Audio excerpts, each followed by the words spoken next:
Shalom Bapak-bapak pria Hagios yang terkasih. Kembali bertemu pada tahun 2025. Kita akan sama-sama melakukan ibadah divisi pria Hagios. Pada ibadah pria perdana kali ini memang kita akan laksanakan secara online karena kebetulan bersamaan dengan doa sepekan di gereja kita, sehingga kita melakukan ibadah pria Hagios ini secara online. Sebelumnya mari kita akan berdoa terlebih dahulu. Hati kami bersyukur ya Tuhan, kalau pada kesempatan yang indah Bapak kembali mengumpulkan Bapak-bapak pria Hagios, biarlah kami Tuhan boleh belajar untuk mendengarkan kebenaran firman-Mu. Beri hikmat kami supaya apa yang kami sampaikan boleh menjadi berkat untuk Bapak-bapak pria Hagios. Hanya dalam nama Tuhan Yesus Kristus. Haleluya. Amin. Ya, Bapak-bapak pria yang terkasih, mari sebelum kita merenungkan kebenaran firman Tuhan pada hari ini, kita akan serukan moto gereja kita terlebih dahulu. Saya hidup, saya sehat, saya kuat di dalam Tuhan kita Yesus Kristus. Amin. Bapak-bapak pria yang terkasih, tema pada hari ini adalah tentang hati Bapa. Kita akan baca terlebih dahulu di dalam Lukas 15 ayat yang ke-20. Maka bangkitlah ia dan pergi kepada bapaknya. Ketika ia masih jauh, ayahnya telah melihatnya. Lalu tergeraklah hatinya oleh belas kasihan. Ayahnya itu berlari mendapatkan dia, lalu merangkul dan mencium dia. Bapak-bapak pria Hagios yang terkasih, berikut ini judulnya adalah anak yang hilang. Tapi saya tidak akan membicarakan tentang anak yang hilang. Tapi kita akan bicara seorang bapak yang mau menerima anaknya kembali. Cerita berikutnya adalah memang anak bungsu yang dia harus meminta akan warisan bapaknya. Sebelum waktunya warisan ini diberikan kepada anaknya, tapi anak bungsu ini memaksa orang tuanya untuk meminta bagiannya. Kemudian anak ini diberikan sebagian dari harta warisan orang tuanya. Anak ini menjual harta yang mereka miliki, kemudian meninggalkan rumahnya, meninggalkan orang tuanya, meninggalkan kakaknya. Anak ini hidup berpoya-poya di negeri seberang yang jauh dari keluarga. Mungkin beberapa tahun berikutnya, karena harta yang mereka miliki ini sudah habis, mereka berusaha untuk bekerja di salah satu tuan pengusaha di sana, ada peternak babi. Kemudian anak ini disuruh untuk memelihara babi karena kelaparan, tidak ada orang yang peduli. Terpaksa anak ini memakan makanan-makanan yang seharusnya untuk makanan ternak babi. Begitu menderitanya anak ini, begitu sengsaranya anak ini.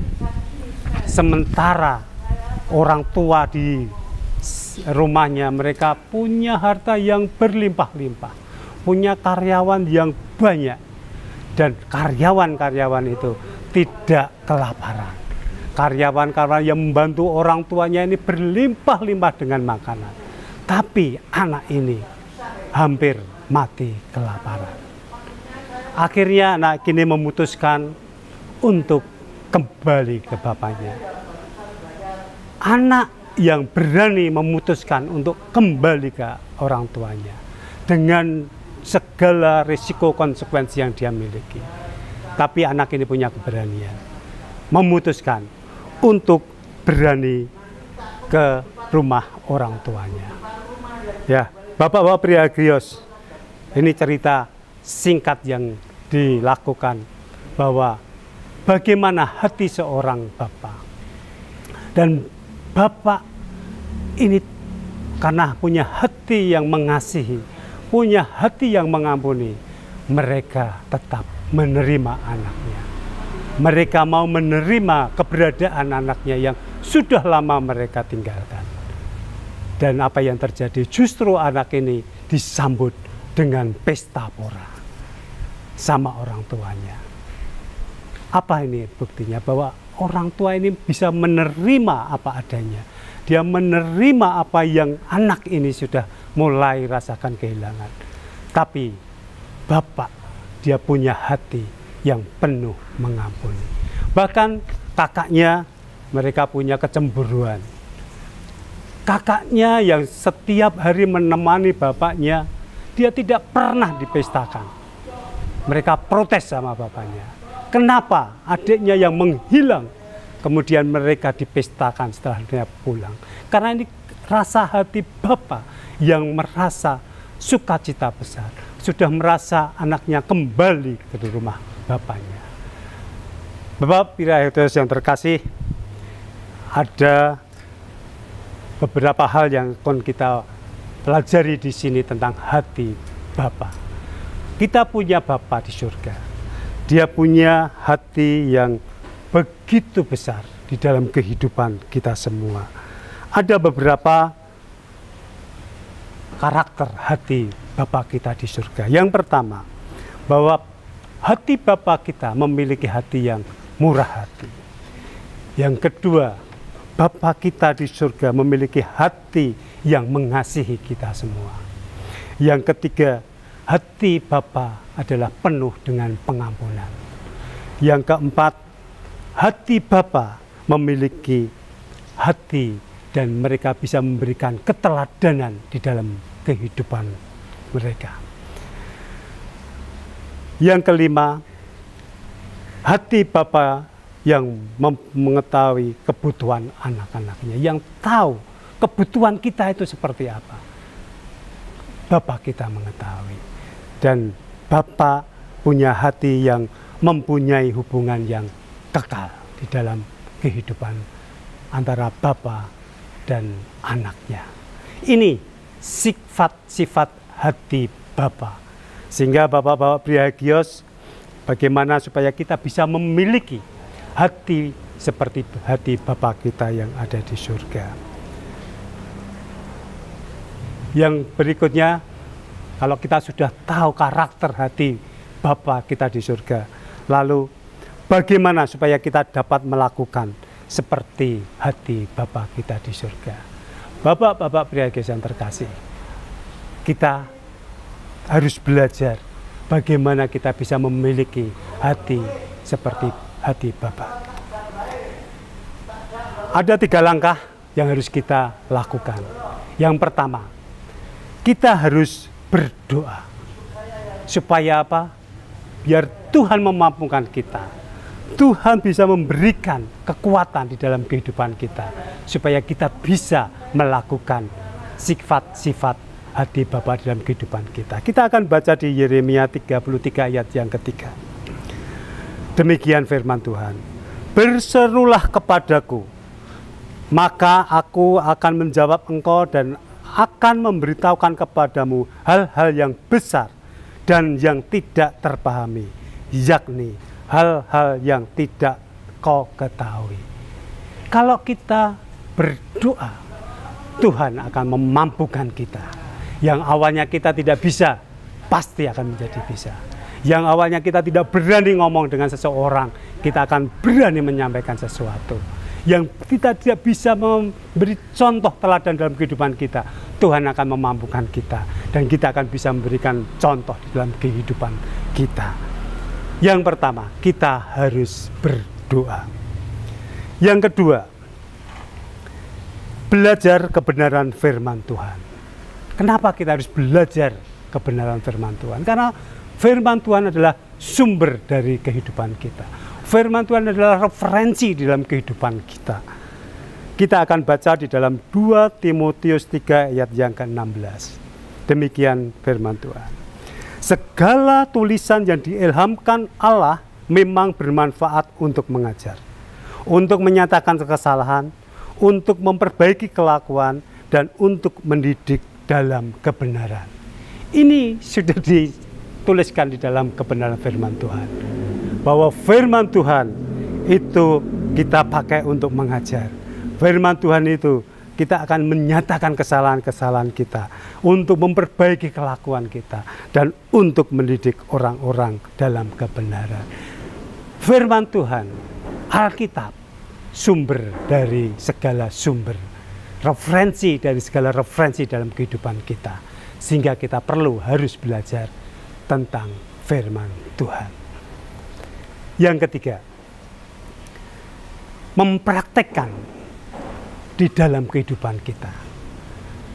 Hal yang tidak mudah ya kita untuk melakukan sesuatu supaya kita bisa memberi yang terbaik. Tapi firman Tuhan mengajarkan ke kita pada hari ini, kalau kita harus memiliki hati seorang bapa. Bagaimana kita bisa mempraktekkan di dalam kehidupan kita, ke istri kita, ke anak-anak kita, ke saudara-saudara kita, di dalam kehidupan kita sehari-hari. Kita harus belajar bagaimana kita bisa mengerti dan kita bisa mempraktekkan kehidupan kita menjadi bapa yang murah hati. Bapa yang tahu siapa yang butuh kita bantu. Murah hati. Jadi kita tidak perlu hitung-hitungan kembali. Kita harus bisa mempraktekkan bagaimana kita bisa mengasihi saudara-saudara kita. Kita bisa mengerti apa yang dirasakan saudara-saudara kita. Kita harus mengasihi, terutama istri, anak-anak kita. Terlebih kita harus mengasihi saudara-saudara kita yang lain. Baik saudara-saudara seiman, saudara-saudara di luar yang belum mengenal Tuhan. Kita harus mengasihi dia. Kita harus mengampuni kepada orang-orang yang bersalah kepada kita. Hal yang tidak gampang. Orang kita berani mengampuni kesalahan-kesalahan orang lain. Kita akan belajar mengampuni dari keluarga yang paling kecil, istri, anak-anak kita. Kita harus belajar bagaimana kita mengampuni ke saudara-saudara kita, teman-teman kita, rekan-rekan kerja kita. Banyak hal yang kita rasakan, bahkan susah kita untuk mengampuni. Tapi hari ini kita harus belajar bagaimana kita harus mengampuni sesama orang lain. Bagaimana kita harus memberikan teladan kepada saudara-saudara kita. Kita memberikan contoh, kita memberikan sesuatu yang baik dalam perkataan kita, dalam pikiran kita, dalam perbuatan kita. Bapak-bapak Priabios, bagaimana supaya kita bisa menjadi teladan di dalam kehidupan kita. Yang terakhir, bagaimana kita bisa mengetahui kebutuhan anak-anak kita. Kita sebagai orang tua, anak-anak selalu membutuhkan akan kebutuhannya. Tapi bagaimana kita sebagai orang tua, seorang bapa, dan kita punya hati seperti Bapa kita di surga, kita punya beban bagaimana kita bisa menyenangkan, membahagiakan, mencukupkan akan kebutuhan anak-anak kita.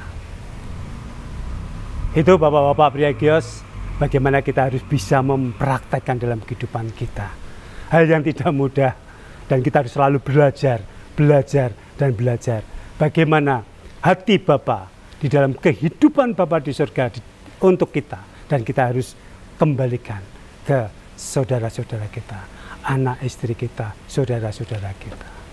Sebagai kesimpulan, bahwa hati Bapa adalah hati yang murah hati, hati yang mengasihi, hati yang mengampuni, hati Bapa yang selalu memberikan teladan kepada kita semua. Bapa yang mengetahui kebutuhan akan kehidupan anak-anaknya, dan Bapa punya hubungan yang kekal untuk anak-anak kita semua. Dan kita harus bagaimana berusaha supaya kita bisa menerapkan, bisa melakukan seperti yang Bapa berikan dalam kehidupan kita. Caranya adalah yang pertama kita harus berdoa. Yang kedua, kita harus selalu belajar di dalam kebenaran firman Tuhan. Dan yang ketiga, kita harus melakukan, kita harus mencoba apa yang Tuhan kehendaki di dalam kehidupan kita. Amin. Tuhan Yesus memberkati. Mari kita berdoa. Kami bersyukur ya Tuhan pada hari ini, kalau Tuhan sudah menyampaikan kebenaran firman-Mu tentang hati Bapa. Tuhan, beri Tuhan kemampuan kami, beri kemampuan Bapak-Bapak Priagios, supaya Tuhan kami bisa melakukan seperti yang Bapa kehendaki di dalam kehidupan kami, baik kami berumah tangga, baik kami bermasyarakat, di dalam lingkungan pekerjaan kami. Tuhan yang selalu memberikan kekuatan di dalam kehidupan kami. Terima kasih Tuhan. Kalau hamba-Mu selesai berbicara, kami yakin dan percaya Roh Kudus-Mu yang selalu akan menyertai di dalam kehidupan kami dan Bapak-Bapak Priagios. Hanya dalam nama Tuhan kami Yesus Kristus. Haleluya. Amin.